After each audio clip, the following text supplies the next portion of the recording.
What is up, guys? Today we got this is an old Dell keyboard and it's not really in the best shape. Yeah, came with a Dell Precision desktop, and well, we're gonna take it apart today, see what's inside a keyboard.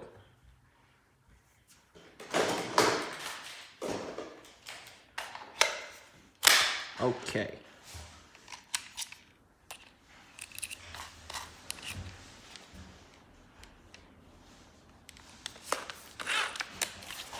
There's a lot of screws on the back side of the keyboard. Actually, I'm gonna turn on the lights. That looks better.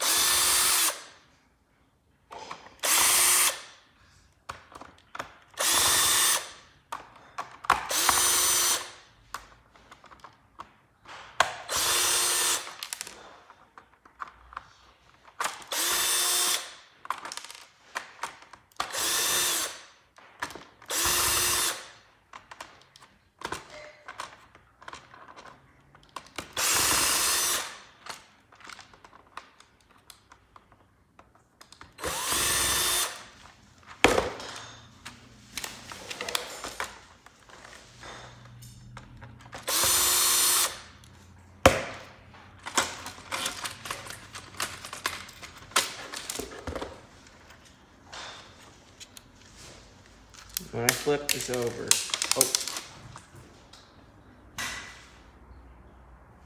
screw fell off. Okay, in here, there's this, the contact pad. That's why I call it. And then these two, they make contact and then send the signal back to this board for processing. And then that sends it over to your computer. So, also there's this here. Hang on, without the screws falling everywhere. I'll show you. Here is, well, the membrane pad right here that presses down on those keys. It looks clean because, well, it hasn't been used all that much. This would actually be very dirty, especially around right there if it has been used a lot, because this is what the keycap presses down onto, okay? And then it touches the contact pad.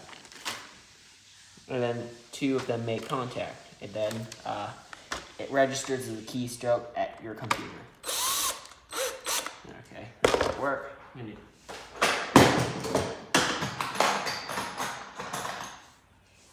Use this small screwdriver, remove these screws. That's what's holding on the board.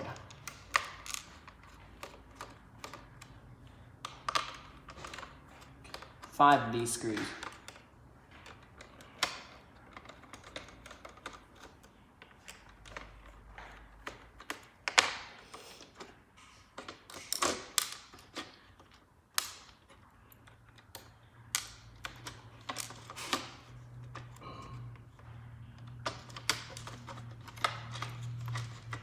Okay, so there are a lot of these pins here that are connected to here, the contact pad, both sides. Hang on, I'll remove the screws so you have a better view of it.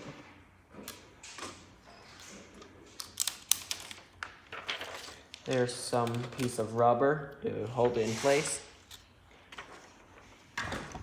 As you see, there are contacts on this contact pad and this one. Okay? I don't know if they're actually called that, a contact pad.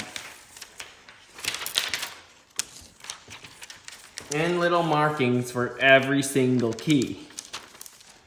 Probably stamped out in the factory. These have conductive traces, which, well, when pressed together, will create a keystroke. Like, for example, A, B, C, or D. I'm gonna disconnect this wire. Hang on. Okay. So here it is. It's sent to this little microchip, and then sent out as a USB signal. As you see, there are only 5 pins on a USB. So it converts, this chip converts all these into only 5 pins, and 2 of them are for power, so 3. Isn't one of them ground? So only 2 data pins. It converts all these into possibly 2. So there you go. That's what's inside a normal membrane keyboard.